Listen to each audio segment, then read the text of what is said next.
রাস্তা যেটা তুমি ভেঙেছো না, ওটার দাম 1 কোটির থেকেও বেশি। এখন তোমরা এটার ক্ষতিপূরণ কি করে দেবে? 1 কোটি? হ্যাঁ, এটা তো ওই ভেঙেছে। হ্যাঁ, আমি দেখেছি ওই ভেঙেছে। হ্যাঁ, আমরা কিছু করি আমরা নিজেরাই দেখেছি ও ভেঙেছে এটা। একদম ঠিক। ওকে ধরুন। আপনারা মিথ্যে কেন বলছেন? আর সেই ভাসটা ভাঙেনি। তুই চুপ কর, ঠিক আছে? ওনা তো কি আমরা ভেঙেছি? এই ছেলে, এই যে তুই এটা ভেঙেছিস না, এর ক্ষতিপূরণ দিবিটা কি করে?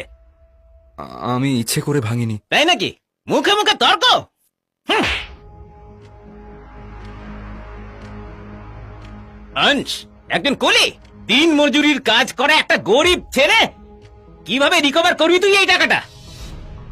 যাই হয়ে যাক না কেন, এই পরিবারের লোকগুলো থেকে টাকা উসুল করতে হবে। ম্যানেজার, ও একটা দিন মজুর, আর ওর বাবা মা হলো সুইপার। কি করে দেবে ও এত টাকার ক্ষতিপূরণ? কি?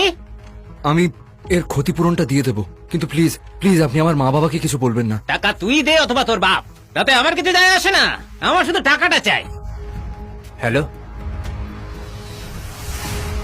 ম্যানেজার স্যার, একটা খুব খারাপ খবর আছে। মিস্টার নায়ক আর মিসেস নায়ক 1 নম্বর ম্যানশনের দিক দিয়ে আসছে, তার সাথে ওনাদের ম্যানেজারও রয়েছে।